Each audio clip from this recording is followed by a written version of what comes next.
Est-ce que je suis le seul abruti qui, lorsque cet événement a été annoncé, s'attendait à un vrai nouvel épisode ?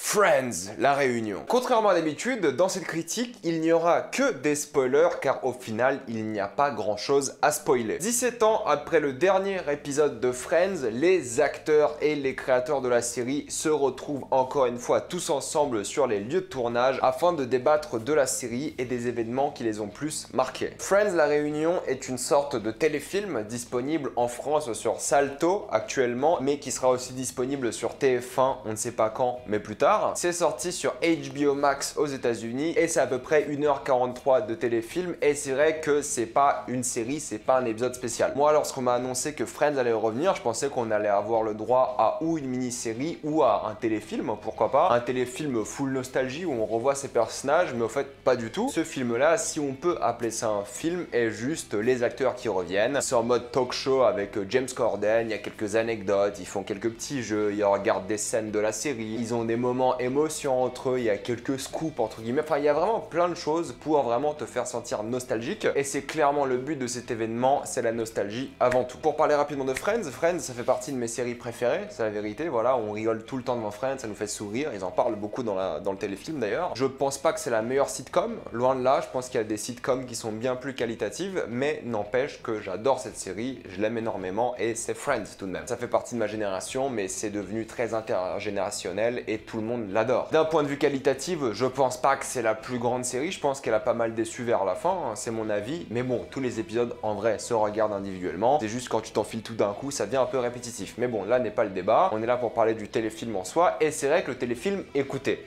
il est sympa. Je sais pas si je m'attendais à plus ou si je m'attendais à plus d'originalité, mais moi le problème que j'ai avec ce téléfilm là, c'est qu'il fait vraiment très marketing. HBO Max, c'est vraiment la nouvelle plateforme de streaming concurrente à Netflix, Prime, Disney+, etc. Et c'est vrai que cette année-là, ils ont tout sorti pour faire le plus d'abonnements possible. Ils ont leur excellente série, HBO, ils ont la Warner évidemment, ils vont sortir plein de films cette année, bref, ils sont là pour faire la compétition. Alors quoi de mieux que ramener Friends? Je pense que plein de gens vont s'abonner juste pour regarder cet événement là et c'est compréhensible parce qu'ils jouent vraiment à la case de la nostalgie. Ils disent dès le début c'est 17 ans plus tard, tu vois les acteurs arriver sur l'ancien endroit du décor avec vraiment les acteurs qui viennent un par un, qui touchent au mur, qui touchent aux meubles, tu ressens un peu la nostalgie dans les acteurs aussi, le regard transmet vraiment de l'émotion, il y a quelque chose d'émouvant dès le début, c'est vraiment un retour aux sources. Certains acteurs qui ont très bien vieilli et d'autres un peu moins, voilà, la chirurgie esthétique ça se ressent, bon ils font ce qu'ils veulent évidemment, hein, mais ça fait bizarre de les voir comme ça genre 17 ans plus tard, c'est vrai, hein, tout de même. Ils ont vécu une vie entre temps et pas beaucoup ont une grande carrière. Voilà, c'est un peu le syndrome de beaucoup de personnes qui font des sitcoms. Hein. Peut-être Jennifer Aniston a eu la plus grande carrière du point de vue populaire en tout cas. Mais c'est que les autres ont eu plein de problèmes. Ils ont vraiment pas fait grand chose par la suite. En tout cas, pas grand chose d'extrêmement populaire. Il y a les retrouvailles, il y a de l'émotion. C'est vraiment bien foutu. Il y a rien d'autre à dire. On est vraiment sur quelque chose qui joue la case de la nostalgie et c'est le but de l'épisode. Écoutez, ça fonctionne. Ils ont toujours une bonne alchimie entre eux, ces acteurs-là. Tu vois qu'ils s'entendent très bien, même si des fois tu ressens qu'il y a des endroits, il y a peut-être quelques amertumes aussi, quelques moments de tristesse, on en parlera après, mais c'est vrai que des fois tu sens qu'ils sont pas tous très à l'aise, tu sens que pour certains ça a peut-être un peu fait du mal à leur vie, et c'est peut-être l'une des critiques que je vais faire à cet épisode, c'est qu'il est beaucoup trop positif, que tu as du mal à le croire des fois. Ce qu'ils vont faire, c'est qu'ils vont faire des interviews d'inconnus, fans de la série à tous les coins du monde, hein, ils vont dire qu'est-ce que tu ressens avec la série, et c'est toujours des gens qui ont des histoires tristes et qui nous disent oui c'est grâce à cette série là que j'ai bien vécu la mort de mon père, oui je n'ai pas d'amis, du coup les amis de cette émission là étaient mes vrais amis. C'est pas forcément des bonnes choses à entendre au final, même si oui cette série a ramené beaucoup de confort à ces personnes, hein, d'accord. Ils voulaient vraiment mettre en avant le côté international en mode Friends ça m'a permis d'être une meilleure personne. Alors oui, je peux comprendre que certaines personnes réfléchissent comme ça, hein, mais ça fait un peu trop pompage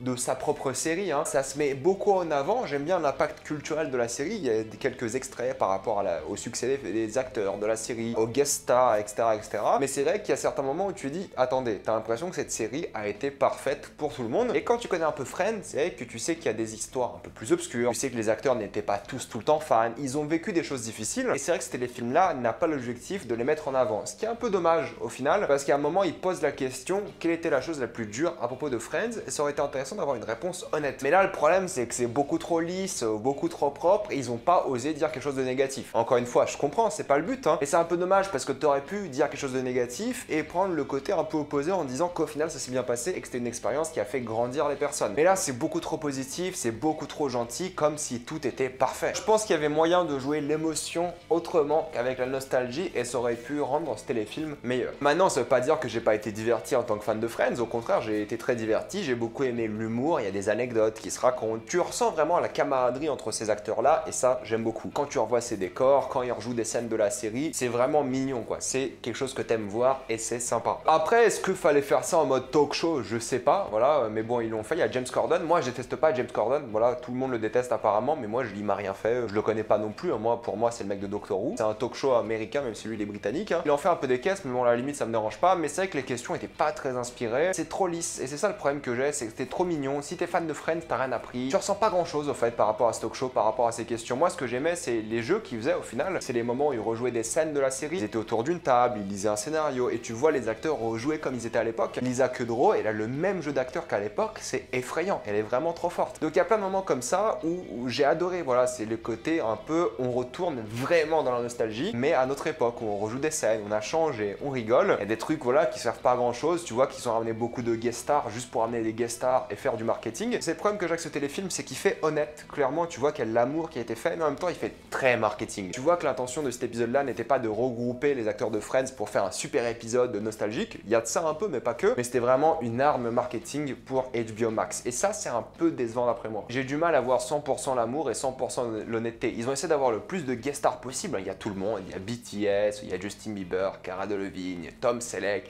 voilà, ils ont essayé de ramener le plus de gens possible, mais est-ce que c'est parce qu'ils voulaient vraiment les ramener ou est-ce que c'est juste parce que voilà, fallait avoir une affiche avec tout le casting. La scène avec Lady Gaga elle est mignonne, mais est-ce qu'il sert à grand chose? Je ne sais pas. Après je veux pas faire le mec radin qui n'aime rien, c'est juste qu'en tant que critique, c'est vrai que j'ai du mal à sentir l'amour à 100%. Ça veut pas dire que vous allez pas être diverti et que vous allez pas aimer, mais c'est un peu aussi mon travail de critiquer les choses qui me semblent un peu malhonnêtes. L'interview est devant la fontaine du générique, il joue le générique tout le temps durant l'épisode. En mode, c'est les meilleurs amis du monde, ces acteurs, mais tu sais qu'ils se sont pas toujours bien entendus, qu'il y avait des problèmes et des choses comme ça, donc tu sens des fois qu'il y a quelques petits trucs quand même qui bloquent, hein. Il y a une histoire un peu bizarre que j'ai trouvé par rapport à l'histoire d'amour entre Ross et Rachel, enfin plutôt entre les acteurs Jennifer Aniston et David Schwimmer. Il me semble que là, aucun des deux n'est actuellement marié, donc pourquoi pas, mais je trouvais ça un peu sorti de nulle part. Ça faisait un peu trop privé, ça faisait en mode grosse coupe, mais je crois qu'on était tous un peu au courant, si je dis pas de bêtises. T'as l'impression qu'il fallait avoir une petite histoire d'amour entre eux et voilà quoi, c'est tout. Mais encore une fois, même celle-là, elle semble pas très honnête au final. Ils parlent de leur épisode préféré et c'est les scènes que j'aime le plus, ils donnent des statistiques pour montrer l'impact de la série, ok c'est sympa, mais l'épisode fait vraiment très scripté. Voilà, t'as pas l'impression que c'est naturel, t'as l'impression qu'il y a eu un script derrière tout ça et t'as l'impression qu'ils ont écrit cet épisode un peu comme tous les talk shows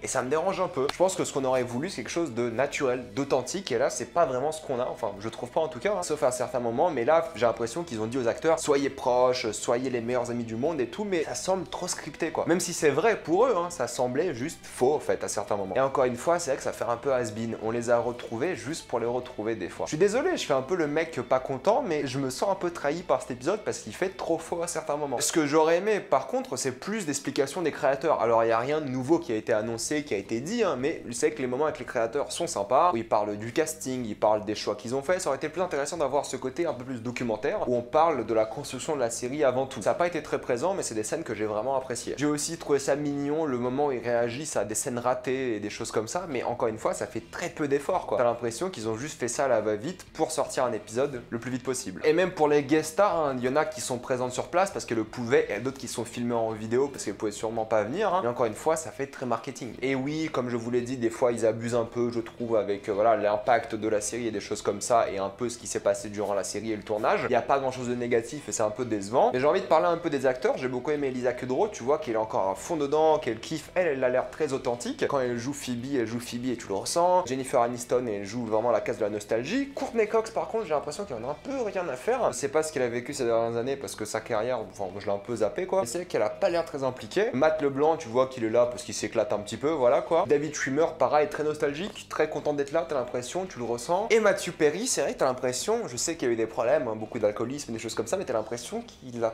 pas envie d'être là. Ou alors ça lui fait beaucoup de mal d'être là parce qu'il se rappelle d'une meilleure vie qu'il avait à l'époque. Lorsqu'il est allongé sur le canapé avec Matt LeBlanc, t'as un petit moment où tu l'entends à peine, mais il dit ça fait vraiment plaisir de te revoir mec ou un truc comme ça, et ça j'aurais aimé plus. Ça paraissait authentique, et ça paraissait authentique parce qu'on l'entend à peine, parce que Matt LeBlanc parlait par-dessus, et ça coupe par rapport à ça. Et c'est ce genre de scène là que j'aurais aimé avoir un peu plus, ces moments là où tu ressens l'authenticité, et moi c'est pour moi le moment le plus mémorable du téléfilm, c'est quand t'as Matthew Perry qui dit ça me fait plaisir de te revoir, parce que tu sentais un peu la tristesse en lui et ce qui s'est passé, et oui il était triste au fait tout le long, t'as l'impression. À un moment il dit oui personne m'a appelé, tu sais même pas si c'est une blague ou pas, et tu sens un peu la tristesse. Enfin bon, pour conclure, honnêtement, si vous aimez Friends, vous allez adorer cet épisode, rien à dire, c'est très sympa, c'est divertissant, c'est cool, les 1h40 passent très vite. Est-ce que ça fait un peu malhonnête et plus un outil de marketing qu'autre chose? Oui, je dois l'admettre, mais bon, je vais pas bouder mon plaisir, on aura, comme ils le disent, plus jamais ce genre de réunion, sauf s'ils sont tous à 80 ans et on refait une réunion Friends, mais est-ce que ça a un sens? Sûrement pas. C'est divertissant, c'est kiffant, et je le conseille à tous les fans de Friends, les autres évidemment,